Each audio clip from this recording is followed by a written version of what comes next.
I want to tell you about my daughter, Michelle. She's my baby. Michelle was born January 17th, 1964. That's her brother Craig on the left. We lived in an apartment on the south side of Chicago where her father worked at the city water plant, and I got to stay home with my children. Michelle was especially close to her daddy. My father was in his 50s, and my sister would still sit on his lap and put her head on his shoulder, as she used to do when she was a kid. And that sort of, in one picture, epitomizes their relationship. Her dad was just a sweet man and a kind-hearted man, and somebody who thought everybody should be treated with dignity and respect, and I think that carried over to Michelle. We raised Craig and Michelle to go to college, but we teased them about how some people went away to college and never came back to their community. My mom and dad would always say that if just a few people would come back and live in the community, it would make all the difference in the world, and we talked about that a lot. She was very committed to the south side of Chicago. She was very committed to using every bit of her skills and her talent to lift others up. After law school, Michelle came back, and at first she worked for a big law firm.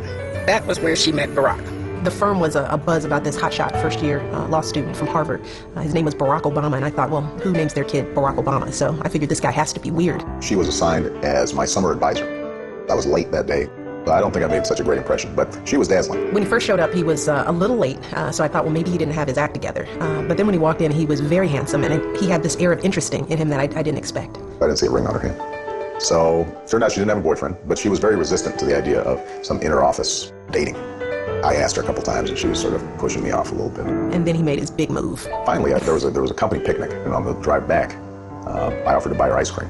That is what put her over the top. That's where she said, this guy knows how to treat a woman. But the law firm wasn't right for her. All those years ago, we taught her to serve her community, and that's what she ended up doing. Michelle came to work with us in the mayor's office, and after a couple of years, she went to work in Public Allies, which is an organization that mentored young people and gave them an opportunity to learn public service work. And she did this because this was important to her. It didn't matter that it didn't pay any money. This was important to her. This was her mission, and this was something she wanted to do. I think Michelle has a gift for seeing the potential in people that they don't even know is there.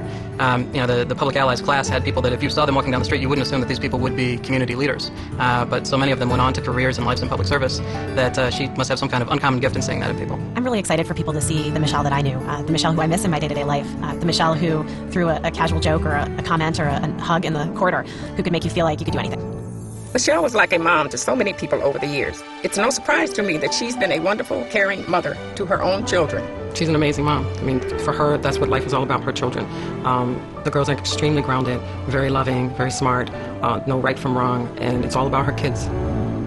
Michelle was able to find the balance between career and being a mom. After Public Allies, she went on to create the Community Service Center at the University of Chicago and led community outreach for the university's hospitals. Michelle has always reached out to others. It was something I loved about my husband, too.